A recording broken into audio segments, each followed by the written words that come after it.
अरविंद केजरीवाल जी 2012-13 के अंदर एक वादा करके आए थे कि भाई वो राजनीति बदलेंगे। राजनीति तो मोदी जी ने बदल दी, अरविंद केजरीवाल जी बदल गए। भ्रष्टाचारी शीश महल में रहे, 2206 करोड़ का शराब घोटाला किया और हर वो काम किए जिसके कारण अन्ना हजारे ने उनसे डिस्टेंस कर दिया। 10 साल से अरविंद केजरीवाल जी और आम आदमी पार्टी दिल्ली के अंदर सरकार में है। एक झुग्गी का आप नाम बता दीजिए जिसके घर में अरविंद केजरीवाल जी ने 24 घंटे बिताए हैं। केजरीवाल जी की जो सफेद टोपी हुआ करती थी, कहाँ चली गई वो कहाँ गई? वो टोपी किसको पहनाई है उन्होंने? टोपी तो उन्होंने दिल्ली की जनता को पहनाई है। केजरीवाल की सबसे बड़ी स्ट्रेंथ और सबसे बड़ी वीकनेस आप क्या मानते हैं एक प्रतिद्वंदी होने के रूप में? सबसे बड़ी उनकी स्ट्रेंथ है झूठ बोलना, बार बार बोलना, और सबसे बड़ी उनकी वीकनेस ये है कि उन्होंने अपनी पूरी मॉरल क्रेडिबिलिटी खो दी है। हरियाणा में कहते थे कि अगर हरियाणा की जनता को लगता है कि मैं भ्रष्टाचारी हूं तो वोट मत देना, उन्हीं के वर्ड्स हैं। अगर मैं ईमानदार हूं तो वोट देना। हरियाणा की जनता ने क्या किया? केजरीवाल जी आप भ्रष्टाचारी हैं, हरियाणा आपको नहीं स्वीकारेगा। 10 साल कांग्रेस को दे दिए, 10 साल आम आदमी पार्टी को दे दिए। चलिए एक चांस अब भारतीय जनता पार्टी को दे के देखते हैं। मोदी जी सेंटर में, मोदी जी की पार्टी दिल्ली के अंदर स्टेट में, साथ में समन्वय होगा, काम ज्यादा होगा। केजरीवाल जी तो ऐसे मुख्यमंत्री बन भी नहीं सकते क्योंकि सुप्रीम कोर्ट की गाइडलाइन से कहती है कि वो किसी भी फाइल में साइन नहीं कर सकते। तो जो व्यक्ति किसी भी फाइल में साइन ना कर सके वो मुख्यमंत्री बन नहीं सकता है। तो आम आदमी पार्टी अगर सरकार में आएगी तो या तो अमतुल्ला खान या नरेश बालियान जैसे गुंडों को मुख्यमंत्री पद का अपना उम्मीदवार घोषित करेगी। पर आपको हमको एक क्रेडिट देना चाहिए कि यार हर राजनीतिक दल समझ चुका है कि भाई अगर इस देश के अंदर सरकार में रहना है किसी भी राज्य में तो हिंदुओं से नफरत करके नहीं रह सकते, राष्ट्रवादियों से नफरत करके नहीं रह सकते। एक समय हुआ करता था लोग लेफ्टिस्टों का अप्रोप्रिएशन चाहते थे, आज एक समय है कि आज राष्ट्रवादियों का सब अप्रोप्रिएशन चाहते हैं। यही बदलाव है 2014 के बाद का। जो भी हमारा मैनिफेस्टो होता है वो मैनिफेस्टो एक पत्थर की लकीर होता है। हमने 4 करोड़ घरों को देश भर में गरीबों के बनाए। हम अगर दिल्ली के अंदर सरकार में आएंगे तो हमारे हर झुग्गी के अंदर रहने वाले भाई और बहन को पक्का घर उधर ही मिलेगा। अगर हम दिल्ली के अंदर सरकार में आएंगे तो यमुना मैया को साफ करेंगे जिससे हमारे पूर्वांचल के भाई बहन अच्छे से छठ बना पाए। अगर हम दिल्ली के अंदर सरकार के अंदर आएंगे तो दिल्ली की जनता को साफ पीने का पानी मिलेगा। अगर हम दिल्ली के अंदर सत्ता के अंदर आएंगे तो दिल्ली की हर महिला को, हर माता बहना को सम्मान की राशि उसके खाते में मिलेगी जैसे मध्य प्रदेश, महाराष्ट्र, हरियाणा में मिल रही है। अगर हम दिल्ली के अंदर सरकार में आए तो दिल्ली दुनिया की सबसे आधुनिक विकसित कैपिटल बनेगी। जय हिंद दोस्तों, आप देख रहे हैं डीओ न्यूज। अगर वीडियो पसंद आए तो वीडियो को लाइक कीजिए, चैनल को सब्सक्राइब कीजिए और बेल आइकन दबाना बिल्कुल मत भूलिएगा। और अगर आप हमें सपोर्ट करना चाहते हैं तो details pin comment description box और स्क्रीन पे भी फ्लैश करेगा। आप हमें सपोर्ट जरूर करें। ये चैनल आप ही सपोर्ट चलता है और आप ही सपोर्ट चल सकता है। जो एनआरआईज देख रहे हैं वो पेपल के लिंक के थ्रू हमको सपोर्ट कर सकते हैं और जो लोग हमको भारत से देख रहे हैं वो स्क्रीन पे दे रहे हैं QR कोड को जरूर स्कैन करें। बहुत बहुत धन्यवाद। जय हिंद दोस्तों, आप सभी का स्वागत है आज के इस कार्यक्रम में। आज हमारे साथ हैं प्रदीप भंडारी, राष्ट्रीय प्रवक्ता भारतीय जनता पार्टी। तो प्रदीप जी, सबसे पहले तो मैं थोड़ा व्यूअर्स को अपने बता दूं, कोई डिफेंसिव ऑफेंस जो हमारा मेन चैनल था वो हैक हुआ है, उसका अभी कंट्रोल वापस नहीं आया। हमने एक बैकअप चैनल बनाया है, उसकी जो लिंक है वो हम आपको पिन कमेंट में दे रहे हैं, तो आप उसको जरूर सब्सक्राइब कर लें। इन केस अगर वो रिटर्न नहीं होता, रिट्रीव नहीं होता। 1.8 मिलियन हमारे उस करीब सब्सक्राइबर थे, 18 लाख के करीब। तो हम अपना प्रयास कर रहे हैं, बाकी महादेव की इच्छा। प्रदीप जी, बहुत बहुत स्वागत है आपका। बहुत बहुत धन्यवाद। और मैं डिफेंसिव ऑफेंसिव का बहुत ही पुराना लॉयल व्यूअर रहा हूँ और मैंने जियोपॉलिटिकल की जो अंडरस्टैंडिंग है आपके गेस्ट और आप लोगों के ओरिजिनल जियोपॉलिटिकल एनालिसिस और के से सीखी है और उसके ज़रिए मैंने क्यों लेके किताबें पढ़ना शुरू करी है। आज यहाँ पे इतनी सारी किताबें, मैंने आपने मुझे कमिटमेंट किया कि आप मुझे कम से कम 3 किताबें देंगे। बिल्कुल नहीं देंगे तो फिर उसके बाद मैं नेक्स्ट पॉडकास्ट में आके बोलूँगा चीज़ें। पर आपका चैनल रिट्रीव हो जाएगा जिस हिसाब से मुझे लग रहा है और 100% होना ही चाहिए। प्रदीप जी, शुरुआत करते हैं दिल्ली इलेक्शन से। दिल्ली में इलेक्शंस हो रहे हैं। एक लोगों के दिमाग में एक परसेप्शन बना हुआ है कि यार केजरीवाल को हटा नहीं पाएंगे ये, क्योंकि उसके कई सारे रीजंस हैं। वो जो रीजंस देते हैं वो ये देते हैं, एक तो केजरीवाल के स्टेचर का कोई दिल्ली भाजपा का कोई नेता नहीं है। आपके पास केंद्र में बहुत बड़े बड़े नेता हैं जो केजरीवाल से बहुत बड़े हैं। आपके पास अलग दूसरे राज्यों में भी जो नेता है वो केजरीवाल से ओहदे में, पॉपुलैरिटी में बहुत बड़े हैं, लेकिन दिल्ली भाजपा के अंदर आपके पास नेतृत्व नहीं है। इस आर्गुमेंट को आप कितना बाई करते हैं? वैभव जी, आप हर चीज को बहुत बारीकी से एनालाइज करते हैं। उड़ीसा के अंदर कुछ समय पहले चुनाव हुआ था। मेरे हिसाब से नवीन पटनायक जी से ज्यादा पॉपुलर कोई नेता रीजनल नहीं हुआ है। एक स्टेट में थे वो भी, अरविंद केजरीवाल भी एक स्टेट में। ये तो आप मानते हैं कि नवीन पटनायक की पॉपुलैरिटी किसी भी रीजनल लीडर से ज़्यादा थी, ये मानते हैं। उड़ीसा के अंदर क्या हमने इलेक्शंस के पहले कोई फेस डिक्लेयर किया था? नहीं डिक्लेयर किया था। उड़ीसा का नतीजा क्या है Vaibhav ji? Clean sweep. The word is sweep, not even a majority, sweep. तो जब जनता निर्णय कर लेती है तब जो आप बातें कह रहे हैं वो फैक्टर्स डोमिनेटिंग फैक्टर्स नहीं होते। अरविंद केजरीवाल जी 2012-13 के अंदर एक वादा करके आए थे कि भाई वो राजनीति बदलेंगे। राजनीति तो मोदी जी ने बदल दी, अरविंद केजरीवाल जी बदल गए।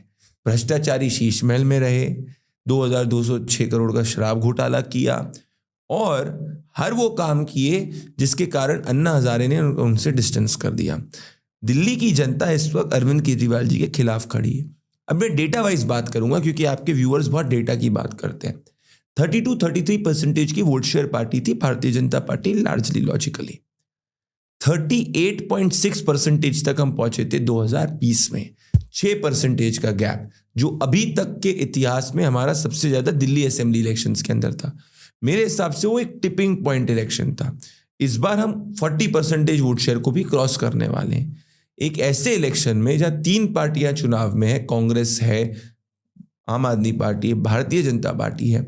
अगर हम 40% का वर्स्ट के सिनेरियो के अंदर भी वोट शेयर क्रॉस कर रहे हैं तो मेरा मानना यह है, और मैं जब आपसे बात कर रहा हूं कम से कम 20 दिन बचे हैं कैंपेनिंग के 5 फरवरी को, तो हम एक बहुत सॉलिड बेस पे खड़े हैं। अरविंद केजरीवाल जी डाउनवर्ड पे और हम अपवर्ड पे हैं। मुझे उम्मीद है जिस हिसाब से इस बार हम लोग ने कैंडिडेट्स भी घोषित करे हैं, we have a very very significant chance in Delhi. और दिल्ली के अंदर हमें ज़रूर अभी कुछ वोटर्स पे काम करने की ज़रूरत है और हमने उसका संज्ञान लिया हुआ है। पर मैं जितना आम आदमी पार्टी को समझ पा रहा हूँ, ग्राउंड के डेटा को दे पा रहा हूँ, वो काफ़ी रैटल्ड हैं और घबराए हुए हैं। केजरीवाल ने आज एक मीडिया टॉक की और उस मीडिया टॉक में उन्होंने कहा कि भारतीय जनता पार्टी जो है, इनके नेता जो है झुग्गियों में जाके सो रहे हैं। क्या ये 5 साल नहीं सोए?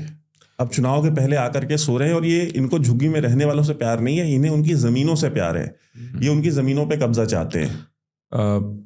वैभव जी, लास्ट टाइम अरविंद केजरीवाल जी 24 घंटे कौन सी झुग्गी में उन्होंने बिताया?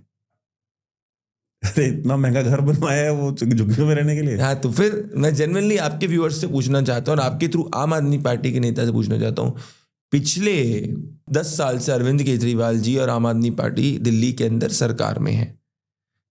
एक झुग्गी का आप नाम बता दीजिए या झुग्गी वाले भाई या बहन का नाम बता दीजिए जिसके घर में अरविंद केजरीवाल जी ने 24 घंटे बिताए हैं पिछले 1 साल में। वो भी तो अभी गए फोटो ऑप करने के लिए, वो तो फोटो ऑप करने के लिए गए। हम तो हमेशा से काम करते हैं ना। एक डेटा दूंगा, अरविंद केजरीवाल जी को सच में झुग्गी वाले भाई बहनों के प्रति संवेदना होती, प्रधानमंत्री आवास योजना शहरी अगर किसी ने लागू नहीं करी है, दिल्ली में करी। उन्होंने 15 में भी अपोज किया, 19 में भी अपोज किया, जिसके कारण जो झुग्गी बस्ती के हमारे भाई बहन हैं, जिनको अभी हमने कालका जी से लेकर अशोक विहार के अंदर फ्लैट्स प्रधानमंत्री जी ने दिए, हम हर झुग्गी वाले को फ्लैट दे देते हैं, परंतु केजरीवाल जी ने उस पर रोक लगाई। आपके पास ईडी है, आपके पास सीबीआई है, आपके पास और भी एनआईए है, आपके पास इतनी सारी जांच एजेंसियां हैं और सशक्त सक्षम जांच एजेंसियां हैं। मेरी और हमारे व्यूअर्स की तरफ से आप ये तो जांच करवाएं कि जो केजरीवाल जी की जो सफेद टोपी हुआ करती थी कहाँ चली गई वो कहाँ गई, और उनका जो मफलर था वो पहले वो सिर पे ऐसे गोल घुमा के पहनते थे आम आदमी की तरह, उसके ऊपर टोपी लगाते थे और सुबह वाइफ के साथ वॉक करने जाते थे पूरा मीडिया लेकर के। और वो मफलर अब उनके गले में आ गया है और वो बिल्कुल फैशनेबल तरीके जैसा आपने बांधा है। आप मुझे लगता है केजरीवाल जी से प्रेरित हो गए, आपने इस तरह से बांधा है। नहीं, केजरीवाल जी भी अब इसी तरह से बांधते हैं, अब सर पे नहीं लगाते वो मफलर को।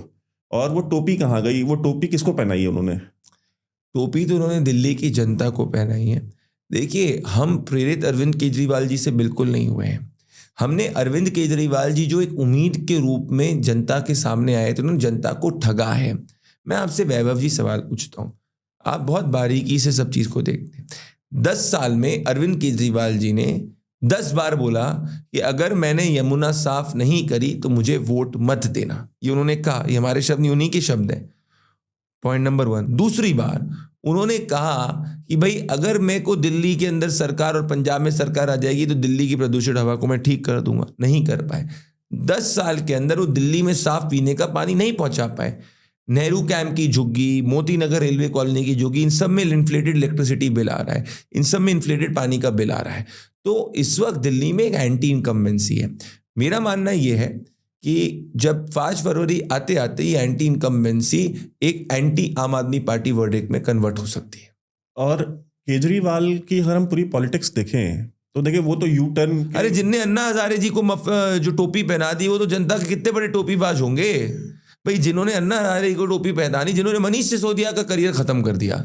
मनीष सिसोदिया, चलिए मैं आपसे एक बात पूछता हूँ, मनीष सिसोदिया जी बताइए कितनी सीट से चुनाव, कितने वोट से पिछली बार चुनाव जीते बटपरगंज का? मुझे नहीं, मैं बताता हूँ आपको, 3207 वोट से। अब मुझे बताइए वैभव जी, अगर अरविंद केजरीवाल जी की हवा है, आपके आर्ग्यूमेंट को मैं आगे लेके जाता हूँ, तो मनीष सिसोदिया जिस सीट को 3207 वोट से जीते, वो सीट को छोड़ के क्यों चले गए? क्योंकि उनको पता है कि अरविंद केजरीवाल जी के नाम पे दिल्ली में वो 1500 वोट को भी स्विंग नहीं करा सकते। अदरवाइज मान लीजिए हवा, आप लोग क्या कहते थे भाई, मोदी जी की हवा है तो कोई भी एमपी मोदी जी के नाम पे कहीं से भी जीत सकता है, यही कहते थे ना मीडिया में, और हुआ भी वो, इसलिए 3 बार हम लोग लगातार सरकार के अंदर है। पर सोचिए 3200 वोट की भी वो गारंटी नहीं ले सकते। Point number 1। Point number 2, 50,000 vote से राजेंद्र पाल गौतम ने आम आदमी पार्टी की सबसे हाईएस्ट लीड मार्जिन जीती थी। वो कहाँ है? आम आदमी पार्टी छोड़ के कांग्रेस में। तो जो सबसे ज्यादा मार्जिन से जीता और जो सबसे कम मार्जिन से जीता, दोनों जो है उनको समझ में आ गया, अपनी सीट को छोड़ चुके हैं, उनको अपनी पार्टी छोड़ चुके हैं। तो ये साबित करता है कि राजेंद्र पाल गौतम को भी पता है कि 50-25,000 वोट की लीड मार्जिन भी मैं अरविंद केजरीवाल के नाम पे नहीं रिस्ट्रिक्ट कर सकता, और यहाँ पे 1500 भी नहीं कर सकता। इतनी भयंकर एंटी इनकम्बेंसी है दिल्ली में। केजरीवाल की सबसे बड़ी स्ट्रेंथ और सबसे बड़ी वीकनेस आप क्या मानते हैं एक प्रतिद्वंदी होने के रूप में? सबसे बड़ी उनकी स्ट्रेंथ है झूठ बोलना, बार बार बोलना, वो उनकी स्ट्रेंथ है। और सबसे बड़ी उनकी वीकनेस ये है कि उन्होंने अपनी पूरी मॉरल क्रेडिबिलिटी खो दी है। और राजनीति के अंदर जब आपकी क्रेडिबिलिटी खोना शुरू होती है तो आपको कोई भी वापस से सत्ता में आने से नहीं, आप वापस सत्ता में नहीं आ सकते और जनता का विश्वास नहीं जीत सकते। देखिए सिंपल, आपको मैं, अगर आप इंडियन पॉलिटिक्स को डीपली एनालाइज करें, और मैं विपक्ष के नेताओं की बात कर रहा हूँ, जब जनता को समझ में आ गया कि भाई समाजवादी पार्टी, मुलायम सिंह जी, अखिलेश यादव जी तुष्टीकरण कर रहे हैं, सत्ता से हटे और फिर हटी गए, नहीं जीत पाए एक भी बार। जब उनको समझ में आ गया कि लालू प्रसाद यादव जी सिर्फ एक जाति की राजनीति कर रहे हैं, समय लगा, हर चीज में समय लगता है, तो बाकी सभी समाज कंसोलिडेट हुआ और उसने हटा। और अभी तक 20 साल हो चुके, नहीं आ पाए। गलत बोल रहा हूं तो बताइए मुझे। दूसरी बात हो गई। तीसरी, अगर आप डिटेल्ड में उठा के देखेंगे, अगर आप सदर्न एरिया के अंदर भी चले जाएंगे, आपने अगर ये देखा होगा कि तेलंगाना के अंदर फॉर इंस्टेंस जब समझ में आया कि भाई बीआरएस इतनी फ्री भी दे रहा है पर साथ में दारू के ठेके खोल रहा है, तो के चंद्रशेखर राव जी हार गए। तो हर चीज का एक टिपिंग पॉइंट होता है। मोदी जी हर व्यक्ति नहीं होता जो अपनी मैंडेट को बढ़ाता रहे। दुनिया में एक ही मोदी और एक ही मोदी रहेगा, ये मैं कहना चाहता हूं, और ये फैक्ट है। तो अरविंद जी का मैंडेट नीचे जा रहा है, और 2015 से 20 और 25 में लोग समझ चुके हैं कि ये आदमी झूठ बोलता है। और मैं आपसे 5 बातें बोलता हूं। दिल्ली की जनता सीधा सवाल पूछ रही है, अब तो पंजाब में भी सरकार है, कि क्या पंजाब में एक भी महिला के खाते में 100 रुपए आए? नहीं आए। इसीलिए जब हरियाणा के अंदर जेल से निकल के गए थे, आप बोल रहे हैं ना, आपने मुझे पॉडकास्ट शुरू होने के पहले क्या बोला था कि अरविंद केजरीवाल जी को आप क्या बन चुके हैं? नेल्सन मंडेला बना है ना।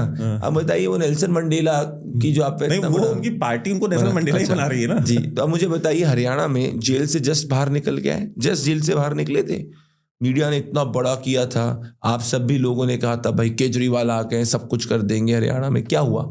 लोहारू के रहने वाले हैं आदरणीय केजरीवाल जी, वहां पे सिर्फ उनको 1,000-1,200 वोट मिले। 90% सीट्स पे आम आदमी पार्टी ने जमानत जब्त हो गई। सितंबर 2024 के अंदर उन्होंने कहा था कि महिलाओं के खाते में पैसे डालेंगे। हरियाणा के लोगों ने देखा, अरे जो पंजाब में नहीं दे सकता हरियाणा में क्या देगा।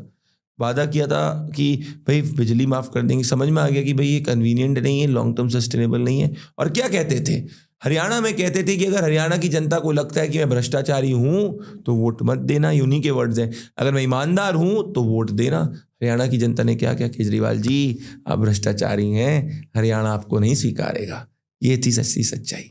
तो जो कांग्रेस के साथ हरियाणा में हुआ वो आम आदमी पार्टी के साथ दिल्ली में होने वाला है, और जो आम आदमी पार्टी के साथ हरियाणा में हुआ वो कांग्रेस के साथ दिल्ली में होने वाला है।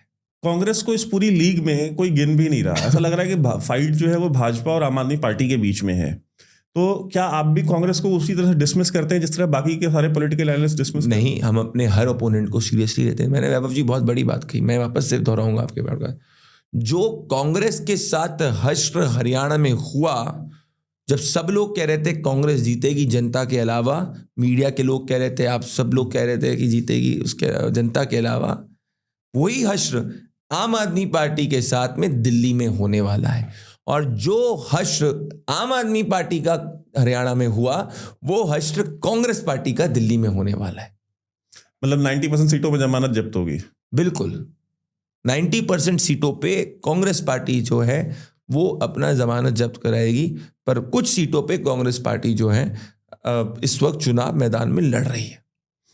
इंडी अलायंस को आप देखें तो ये एक ऐसा अलायंस है जिसमें आम आदमी पार्टी भी है, कांग्रेस पार्टी तो खैर लीड कर रही है। तो फिर ये हरियाणा चुनाव भी एक साथ चुनाव क्यों नहीं लड़े? मतलब अलायंस है ना। मोदी जी ने 2024 के पहले ही कह दिया था कि जैसे ही चुनाव खत्म होगा ये टूटेंगे, वही हुआ। हरियाणा में आपस में लड़े, सरकार में भाजपा आई। महाराष्ट्र में आपस में लड़े, सरकार में भाजपा आई। अब दिल्ली में आपस में लड़ रहे हैं, तो दिल्ली का एग्जिट पोल यही है। देखिए, जनता मूर्ख नहीं है, जनता ये समझती है कि जो आपस में लड़ते हैं वो जनता के लिए कैसे काम करेंगे। और मुझे लग रहा है कि देखिए ग्राउंड पे धीरे धीरे एक नैरेटिव अब आना चालू हो गया है, और वो ये है कि यार 10 साल कांग्रेस को दे दिए, 10 साल आम आदमी पार्टी को दे दिए, चलिए एक चांस अब भारतीय जनता पार्टी को दे के देखते हैं। मोदी जी सेंटर में, मोदी जी की पार्टी दिल्ली के अंदर स्टेट में, साथ में समन्वय होगा, काम ज़्यादा होगा। केजरीवाल जी तो ऐसे मुख्यमंत्री बन भी नहीं सकते, क्योंकि सुप्रीम कोर्ट की गाइडलाइंस ये कहती है कि वो किसी भी फाइल में साइन नहीं कर सकते। तो जो व्यक्ति किसी भी फाइल में साइन ना कर सके, मुख्यमंत्री बन नहीं सकता है। तो आम आदमी पार्टी अगर सरकार में आएगी तो या तो अमतुल्ला खान या नरेश बालियान जैसे गुंडों को मुख्यमंत्री पद का अपना उम्मीदवार घोषित करेगी। आतिशी मार्लेना मुख्यमंत्री नहीं बनेंगे?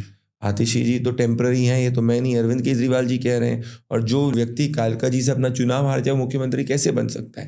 कालका जी में आपको मैं कहना चाहता हूँ वैभव जी, कभी आपके पास समय लगे, अपने इतने बिजी स्केड्यूल में सुबह से लेकर रात तक आप बिजी रहते हैं, तो अपने जियोपॉलिटिकल एनालिसिस आप अपने पॉडकास्ट में 10 से 12 वीडियोज़ आप करते हैं एक दिन में, तो अगर आपको समय मिले तो आप एक बार कालका जी जाके देखिएगा।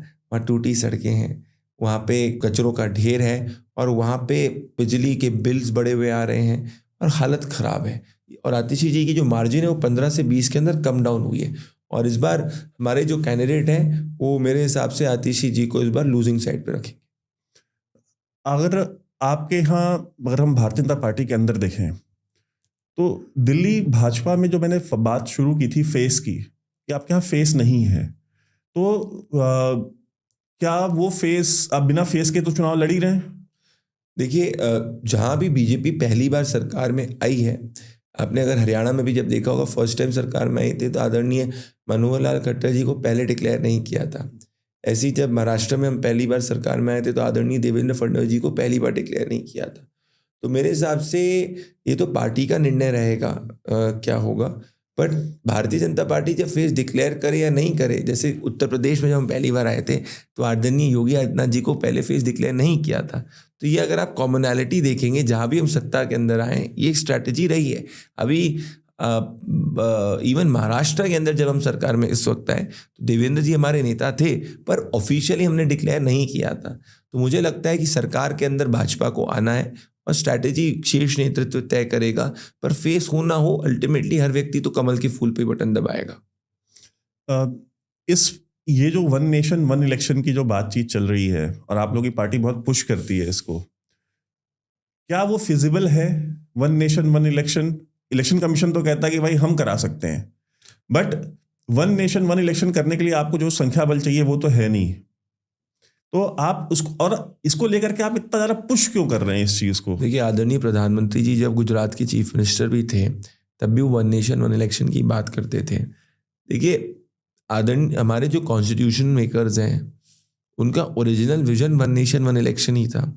4 election, if I am not wrong, one nation one election में ही हुए थे। तो प्रधानमंत्री मोदी जी बाबा साहेब भीमराव अंबेडकर जी के फॉलोअर हैं और वो कॉन्स्टिट्यूशन को लेटर एंड स्पिरिट में इम्प्लीमेंट करते हैं। तभी आर्टिकल 370 को एब्रोगेट किया गया, तभी संविधान की तमाम धाराओं को जम्मू कश्मीर में लागू किया गया। और मेरा मानना ये है, वन नेशन वन इलेक्शन हमारे कॉन्स्टिट्यूशन मेकर्स की विजन है, जिसको आदरणीय प्रधानमंत्री जी इंप्लीमेंट कर रहे हैं। कोई भी इलेक्शन बॉडी या लॉ कमीशन ने, जब से वन नेशन वन इलेक्शन की साइकिल ब्रेक हुई थी, बिकॉज इंदिरा गांधी जी, नेहरू जी ने अपनी पावर्स को अब्यूज़ करते हुए, नेहरू जी, इंदिरा गांधी जी, इन लोगों ने, कांग्रेस ने पावर्स को अब्यूज़ करते हुए फर्स्ट कम्युनिस्ट सरकार को जब गिराया था, उसके बाद जाके उस साइकिल टूटी थी और फिर वो साइकिल टूटी रही और कांग्रेस पार्टी ने आगे उसको वापस से बेस पे नहीं लाया। 1983 इलेक्शन कमीशन, 1997 लॉ कमीशन, तमाम 2015 नीति आयोग रिपोर्ट, सब ने कहा है कि वन नेशन वन इलेक्शन होना चाहिए।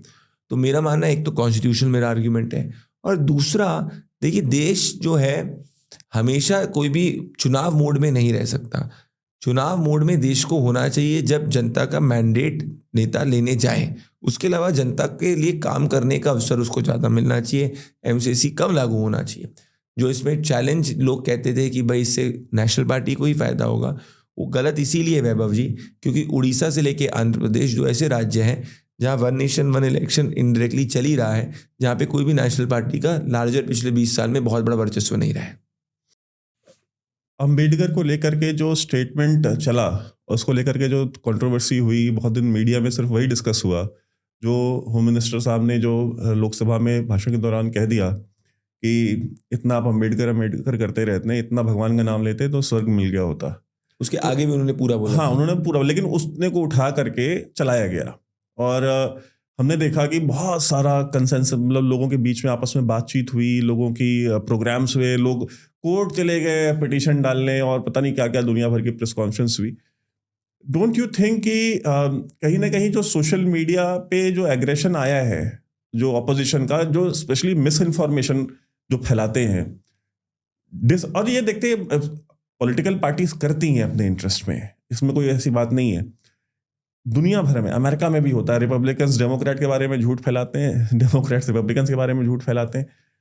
तो कहीं ना कहीं आप उस चीज को आप समझते हैं कि आप बेहतर तरीके से हैंडल किया सकता था क्या? उसका भी इम्पैक्ट आपको लगता है कि कहीं ना कहीं आपकी जो राजनीति है उसके ऊपर पड़ेगा, उस चीज का, अगर उसको अगर प्ले करना चाहे ये लोग? तो मेरा मानना यह है कि जो 2024 के चुनाव में इन लोगों ने झूठ फैलाया था, उसको हमने उससे 10 गुना ज्यादा बेहतर तरीके से इस बार अग्रेसिवली उसको काउंटर किया है। देखिए, भारत रत्न आदरणीय बाबा साहेब भीमराव अंबेडकर जी का सम्मान सिर्फ भारतीय जनता पार्टी करती है और ये जनता के मन में जा रहा है। कांग्रेस पार्टी सिर्फ फेक न्यूज़ और डिसइंफॉर्मेशन का सहारा ले रही है जनता और समाज की जातियों को एक दूसरे में बांटने के लिए। अगर कांग्रेस पार्टी की नीयत साफ होती तो वो भारत रत्न बाबा साहेब भीमराव अंबेडकर जी को भारत रत्न देते हैं। नेहरू जी ने खुद को भारत रत्न दिया, कांग्रेस ने इंदिरा गांधी को भारत रत्न दिया, पर अंबेडकर जी को नहीं दे पाए। नेहरू जी ने स्पेशली अंबेडकर जी को पहला चुनाव उनका हराया। नेहरू जी आइवर जेनिंग्स को संविधान सभा का अध्यक्ष कॉन्स्टिट्यूशन ड्राफ्टिंग कमेटी का अध्यक्ष बनाना चाहते थे, ना कि जवाहरलाल नेहरू, ना कि बाबा साहेब भीमराव अंबेडकर जी को। बाबा साहेब भीमराव अंबेडकर जी को कांग्रेस के हेल्थ मिनिस्टर ट्रेटर तक का शब्द कहते थे। बाबा साहेब भीमराव अंबेडकर जी अपना चुनाव हारे तो अपनी सीट, उनकी मदद श्यामा प्रसाद मुखर्जी जी ने की थी। उनके इलेक्शन एजेंट आरएसएस के दत्तात्रेय जी थे। तो ओवरऑल अगर आप देखेंगे 40 इयर्स में नफरत अगर किसी ने बाबा साहेब भीमराव अंबेडकर जी से करी है, वो कांग्रेस ने करी है। इसीलिए central hall of the parliament में भी उन्होंने बाबा साहेब भीमराव अंबेडकर की प्रतिमा नहीं लगाई। और आज की तारीख में भी कांग्रेस पार्टी तेलंगाना में SC ST का, दलितों का फंड्स को छीनकर मुसलमानों को दे रही है और कर्नाटका में भी वही प्रयास कर रही है। तो जनता ये जानती है। पिछली बार हम लोग फेक न्यूज़ के बारे में इतना कॉन्शियस नहीं थे, इस बार हम कॉन्शियस थे। इसीलिए जब वो फेक वीडियो चलाया गया, मैंने तुरंत उसको ट्वीट किया। उसके बाद जाकर सब, अगर आप देखेंगे पार्टी के सभी पदाधिकारी ने उसके जिक्र किया। आदरणीय गृह मंत्री जी ने प्रेस कॉन्फ्रेंस करी, सभी चैनल्स ने उसको चलाया और मुझे लगता है जनता के ग्राउंड तक मैसेज आ गया है। हम जब बात कर रहे हैं तो भारतीय जनता पार्टी संविधान गौरव दिवस मना रही है, जिसमें हम हर बस्ती तक जा रहे हैं, हमारे नेता जमीन पे जा रहे हैं और बाबा साहेब भीमराव अंबेडकर जी के मैसेज को लेके जा रहे हैं। बाबा साहब का नाम जो है ना, वो बहुत ज़्यादा, मतलब कांग्रेस पार्टी नहीं, मैं मानता हूँ कि क्योंकि 60 साल तो इन्होंने ही रूल किया है और उनको ना एक डिवाइसिव फिगर बना करके समाज में डाल दिया गया है। जबकि अगर आप बाबा साहब अम्बेडकर की लिखी हुई पुस्तकें पढ़ें, पाकिस्तान और पार्टीशन ऑफ इंडिया या what Congress and Gandhi did to the Dalits of India, ये सब किताबें लिखी हैं उन्होंने खुद। वो किताबें ना कहीं पढ़ी जाती है ना कहीं पढ़ाई जाती है, ठीक। और वो किताबें डॉक्टर अम्बेडकर की डाली जाती हैं सिलेबस में यूनिवर्सिटियों में, जिससे कहीं ना कहीं उनको एक हेल्प मिलती है एक रिलीजन को, हिंदुइज्म को टारगेट करने का। जबकि उन्होंने उससे 10 गुना ज्यादा चीजें जो है रिग्रेसिव दूसरे धर्मों के बारे में लिखी हैं, ठीक है, कि वो कितने रिग्रेसिव हैं और 10 गुना ज्यादा रिग्रेसिव हैं, लेकिन वो नहीं पढ़ाया जाता। तो आपकी सरकार हो गई, लगभग 10 साल 11 साल होने वाले हैं, कम से कम यूनिवर्सिटी के जो जो सिलेबस थे, जो आपके सेंट्रल रन जो यूनिवर्सिटीज हैं, कम से कम वहां से ही इनको क्लीन करते, इनके जो वामपंथी विचारधारा के जो इन्होंने लोग भरे हुए हैं उनको हटाते। इस चीज के ऊपर ना व्यूअर्स का भी देखिए बहुत ज्यादा गुस्सा होता है कि भाई आपने सिस्टम को क्लीन क्यों नहीं किया। आप ये कहते हैं भाई सरकार हमारी, लेकिन सिस्टम उनका है, तो ये किसका फेलियर है? वैभव जी, मैं इसमें थोड़ा सा भिन्न राय रखता हूँ। मैं भिन्न राय इसलिए रखता हूँ कि पिछले 5 सालों में इन पर्टिकुलर अलग अलग एजुकेशन इंस्टीट्यूशंस में काफ़ी कार्य इस बात पे हो रहा है कि उन प्रोफेसर्स को, उन रिसर्चर्स को एनकरेज किया जाए जो एक traditional bias of anti Bharat, anti Sanatan के साथ आगे ना जाए। और मुझे लग रहा है कि वो चर्न चालू हो चुका है और आने वाले 5 सालों के अंदर आप देखेंगे कि जो आपने इस वक्त एक कंसर्न करी है, वो कंसर्न आपकी 5 साल के बाद में नहीं होगी। अच्छा चलिए ठीक है, 5 साल में आप इसको तो आप दूर कर लेंगे, लेकिन जो एक डाला हुआ जो जहर है ऑलरेडी, अब जैसे जो लेफ्ट विंग के जो पत्रकार हैं, सबको पता है, अभी केजरीवाल भी तो पेड इंटरव्यूज, पेड पॉडकास्ट कर रहे हैं ना, मतलब सबको पता है। आपके मीडिया सर्कल में कौन है जिसको नहीं पता? ठीक है, हमको पता है कि कहाँ से और कौन मैनेज कर रहा है, उसको भी सब जानते हैं, ठीक है। वो कौन पैसे दिलवा रहा है, कौन पैसे ले रहा है, कितने ले रहा है, कितनी पेमेंट हो रही है। और ये अप्रोच किया जा रहा है कि स्पेशली जो राइट विंग के या जो राष्ट्रवादी किस्म के पत्रकार हैं या जो चैनल्स हैं, उनको स्पेशली अप्रोच किया जा रहा है केजरीवाल की टीम की तरफ से कि भाई क्योंकि लेफ्ट वाले तो अपने है ही हैं, जो रेडिकल इस्लामिस्ट हैं वो भी हमारे वोटर हैं, हमको लाना किसको है? हमको लाना है राष्ट्रवादियों को। तो राष्ट्रवादी जो चैनल्स हैं ना, उन पे पॉडकास्ट कराओ, या जो सेंटर टू राइट हैं उनको कराओ।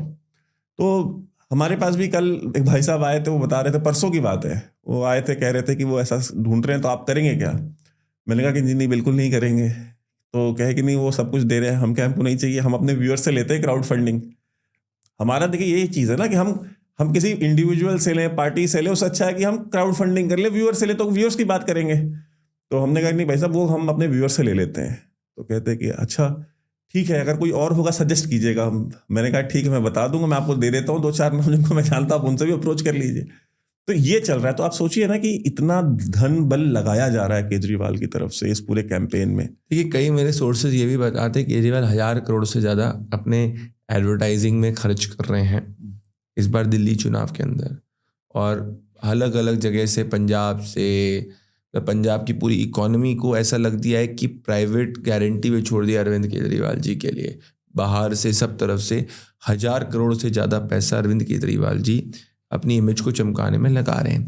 इसके बावजूद अगर आम आदमी पार्टी जो कहती थी कि शीश महल मुद्दा नहीं है, और अब जाके शीश महल पे उनको स्पेसिफिक जस्टिफाई करना पड़ रहा है, पूर्वांचल के हमारे भाई बहनों को फर्जी कह रहे हैं, इन सब पे वो बैकफुट पे आ चुके, तो मुझे लग रहा है कि उनकी ज़मीन खिसकती जा रही है। और वैभव जी, जब ज़मीन खिसकती है ना, तो जो सत्ताधारी पार्टी होती है किसी भी राज्य के अंदर, उसको समझ नहीं आता कितनी ज़मीन खिसकती है। इसलिए आम आदमी पार्टी को अभी रियलाइज़ नहीं हो रहा है कि सत्ता उसके हाथ से जा रही है। उसको समझ में तो आ रहा है वो नीचे जा रही है, पर अब धीरे धीरे उसको ये रियलाइज़ हो रहा है कि अब शायद से हम चुनाव हार सकते हैं। और दिल्ली की जनता ने इस बार मन बना लिया कि चुनाव हारेंगे। पर हमको एक क्रेडिट देना चाहिए, ये है कि यार हर राजनीतिक दल समझ चुका है कि भाई अगर इस देश के अंदर जनता सरकार में रहना है किसी भी राज्य में, तो हिंदुओं से नफरत करके नहीं रह सकते, राष्ट्रवादियों से नफरत करके नहीं रह सकते। एक समय हुआ करता था लोग लेफ्टिस्टों का अप्रोप्रिएशन चाहते थे, आज एक समय है कि आज राष्ट्रवादियों का सब अप्रोप्रिएशन चाहते हैं। यही बदलाव है 2014 के बाद का। नहीं, तो मेरे लिए बड़ा सरप्राइजिंग था। मैंने कहा कि अब चूंकि है क्या कि जो ज्यादातर जो लेफ्ट विंगर्स हैं या जो कांग्रेस पार्टी या उससे लेफ्ट से जुड़े हुए, केजरीवाल जी की कोई आइडियोलॉजी नहीं है।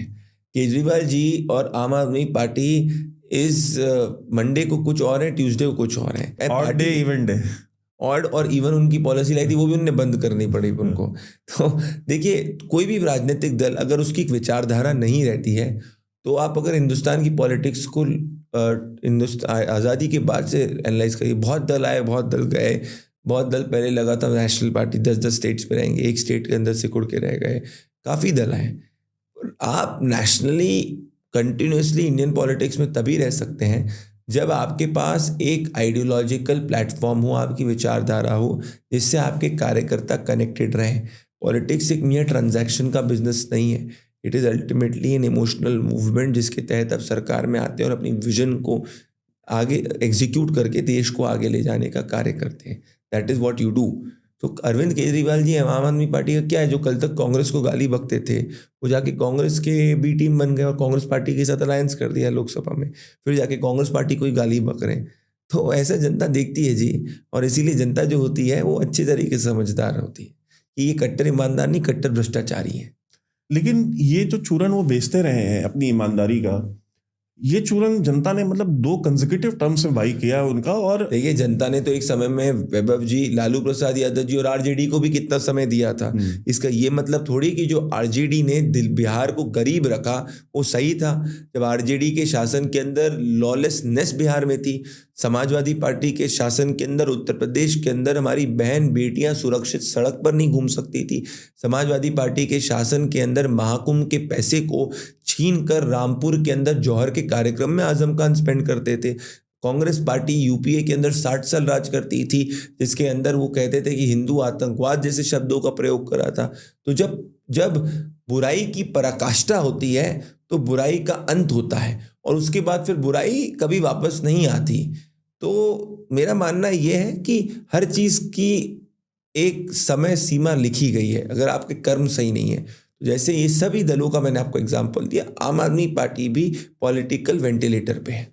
केजरीवाल जी की राजनीति, आप, क्योंकि पंजाब में भी ये था कि वो पंजाब में मुख्यमंत्री बनना चाहते थे कि पंजाब में मुख्यमंत्री बनेंगे, और ये चर्चा चल रही थी लटियंस में भी और जो न्यूज़ रूम्स थे वहाँ पे कि भाई केजरीवाल जी खुद मुख्यमंत्री बनना चाहते हो, कि केजरीवाल जी को पुलिस का बड़ा शौक था। वो पुलिस आप उनको दिल्ली में दे नहीं रहे हैं, ना पूर्ण राज्य का दर्जा दे रहे हैं दिल्ली को। लेकिन आप, प्रधानमंत्री जी ने पिछले चुनाव में कहा था कि अगर भाजपा की सरकार बनी तो हम देंगे पूर्ण राज्य का दर्जा। तो आपने क्या, अगर आपकी सरकार इस बार बनेगी तो क्या इस बार आप पूर्ण राज्य का दर्जा देंगे? और अगर पिछली बार वादा किया था तो केजरीवाल को ही दे देते पूर्ण राज्य का दर्जा। देखिए, ये एक मैनिफेस्टो जब हमारा आएगा तो उसमें जो घोषणाएं होंगी उस हिसाब से हमारा कमिटमेंट होगा। जो भी हमारा मैनिफेस्टो होता है वो मैनिफेस्टो एक पत्थर की लकीर होता है। हमने 4 करोड़ घरों को देश भर में गरीबों के बनाए। हम अगर दिल्ली के अंदर सरकार में आएंगे तो हमारे हर झुग्गी के अंदर रहने वाले भाई और बहन को पक्का घर उधर ही मिलेगा। अगर हम दिल्ली के अंदर सरकार में आएंगे तो यमुना मैया को साफ करेंगे जिससे हमारे पूर्वांचल के भाई बहन अच्छे से छठ बना पाएं। अगर हम दिल्ली के अंदर सरकार के अंदर आएंगे तो दिल्ली की जनता को साफ पीने का पानी मिलेगा। अगर हम दिल्ली के अंदर सत्ता के अंदर आएंगे तो दिल्ली की हर महिला को, हर माता बहना को सम्मान की राशि उसके खाते में मिलेगी, जैसे मध्य प्रदेश, महाराष्ट्र, हरियाणा में मिल रही है। अगर हम दिल्ली के अंदर सरकार में आए तो दिल्ली दुनिया की सबसे आधुनिक विकसित कैपिटल बनेगी। तो अगर आप ये बात कर रहे हैं तो, लेकिन आपने मेरा सवाल स्किप कर दिया कि वो जो पूर्ण राज्य का दर्जा वाली बात थी, प्रधानमंत्री ने पिछले चुनाव में अपने भाषण में, अपनी रैली में बोला था कि हम देंगे। तो क्या आप इस डर से नहीं दे रहे हैं कि देखिए, अरविंद केजरीवाल जी एक एनार्किस्ट हैं। अरविंद केजरीवाल जी की और आम आदमी पार्टी की सोच एनार्किस्ट रही है। आदरणीय आतिशी जी के मदर और फादर तो अफजल गुरु की पेटिशन, मर्सी पेटिशन के फ्रंट रनर साइनर्स थे। तो जिनका इतिहास ये रहा है और जिन पर पंजाब और हरियाणा हाई कोर्ट ने ये कमेंट किया है कि there is a nexus between the criminals and the government in Punjab, हम ये पूर्ण रूप से मानते हैं कि ये सब जो इनके कार्य हैं ये देश हित के अंदर नहीं है। अभी जो मेन प्रायोरिटी इस वक्त है वो प्रायोरिटी ये है कि दिल्ली को इस आम आदमी पार्टी वाली आपदा से हटाना है और दिल्ली को एक आधुनिक कैपिटल बनाना है। और मुझे नहीं लगता कि इसमें अगर केंद्र और राज्य की सरकार में समन्वय हो और नियत हो तो इसमें कोई भी रुकावट आ सकती है। कांग्रेस में शीला दीक्षित की भी पहले सरकार हुआ करती थी और हमारी भी सरकार पहले हुआ करती थी, पर दिल्ली में विकास का कार्य आगे बढ़ा। चरम सीमा पर पड़ा। मोदी जी के प्रधानमंत्री बनने के बाद देश जो है वो तेज गति से ग्रो कर पा रहा है, पर दिल्ली नहीं कर पा रहा है, क्योंकि केजरीवाल जी की पॉलिटिक्स डेप्रिवेशन की पॉलिटिक्स है। अटल जी के टाइम पे भी जब दिल्ली मेट्रो बनी तो उसमें हमने देखा कि सेंटर और स्टेट का बहुत अच्छा समन्वय था और कभी कोई इस तरह की लड़ाई झगड़ा नहीं हुआ और विकास का काम रुका नहीं। और आज देख लीजिए मेट्रो का सिस्टम, दिल्ली का इतना बड़ा सिस्टम सक्सेसफुल, बेनिफिशियरी जो गरीब आदमी है। 100%। मैं आपसे ये पूछ रहा हूँ कि आप एक ऐसे नेता में विश्वास कर सकते हैं जो कहता था कि मैं 2 BHK में रहूंगा और 50 करोड़ का शीश महल बनाए? क्या आप एक ऐसे नेता में विश्वास रखते हैं जो कह रहा था कि भाई करप्शन के अगर किसी पे केस हो जाएंगे तो उसको राजनीति छोड़ देनी चाहिए? क्या आप एक ऐसे नेता और खुद जाके अभी जो है अपने आप को स्वघोषित ईमानदार घोषित किया हुआ है? क्या आप एक ऐसे नेता में विश्वास रख सकते हैं जिनकी पार्टी कहती थी कांग्रेस और सोनिया गांधी सबसे भ्रष्टाचारी है, मनमोहन सिंह जी की सरकार सबसे भ्रष्टाचारी है, तो जेब में वो फाइल लेके घूमते तो उन्हीं की साथ में जाके अलायंस कर दिया? क्या आप ऐसे नेता विश्वास कर सकते थे जिसकी राजनीति की शुरुआत CAG रिपोर्ट के नाम पे करी और आज CAG रिपोर्ट टेबल नहीं करना चाह रहे हैं? क्या आप एक ऐसे नेता पे विश्वास रख सकते हैं जो अपने घर के अंदर प्राइवेट मिनी बार खोले, दिल्ली के अंदर दारू के ठेके हर वार्ड में खोले और दिल्ली की जनता को 50 करोड़ रुपए से वंचित रखे, जिस 50 करोड़ से दिल्ली के अंदर हर गली जो टूटी है उसको ठीक किया जा सकता था? आज Delhi wants better quality of life. Delhi has to be an आधुनिक कैपिटल जहां हर गरीब का पक्का घर बने, हर गरीब को साफ पीने का पानी मिले, हर गरीब को मुफ्त बिजली मिले, हर गरीब को उसके खाते के अंदर हर महिला को सम्मान की राशि मिले और साथ में दिल्ली के अंदर आधुनिक इंफ्रास्ट्रक्चर बने। ये करने का काम सिर्फ भारतीय जनता पार्टी कर सकती है। एक आखिरी सवाल आपसे कि दिल्ली में आप अपने मैनिफेस्टो में जितने भी वादे कर रहे हैं कि आप हर झुग्गी झोपड़ी वाले को, अभी तो आएगा मैनिफेस्टो, बट आप कुछ चीजें पता है जो पता नहीं, जब तक आप पॉडकास्ट रिलीज करें तो आप ही जाएंगे। नहीं तो उसमें आप जैसे जो वादे कर रहे हैं कि भाई हम जितने भी गरीब हैं झुग्गी में रहने वाले, हम सबको पक्का घर दे देंगे। इस पे ना एक आर्गुमेंट आम इंसान का जो टैक्स पेयर का आता है कि भाई आप योजनाएं लाते हैं, लाडली बहन और गरीबों को ये मुफ्त मकान देने का, जो आम टैक्स पेयर है उसको आप कोई बेनिफिट नहीं देना चाह रहे, ठीक है? और जो फ्री लोडर्स हैं, इनको जो कहते हैं, जो टैक्स पेयर है, जो सोशल मीडिया पे लिखते हैं कि भाई जो 1 रुपया टैक्स नहीं देते, इकोनॉमी में कोई कंट्रीब्यूट नहीं कर रहे, ठीक है, हमारे ही टैक्स के पैसों से आप इनको ये सारी चीजें दे रहे हैं, ठीक? तो हमें क्या मिल रहा है? Why are we paying for people who are not working enough?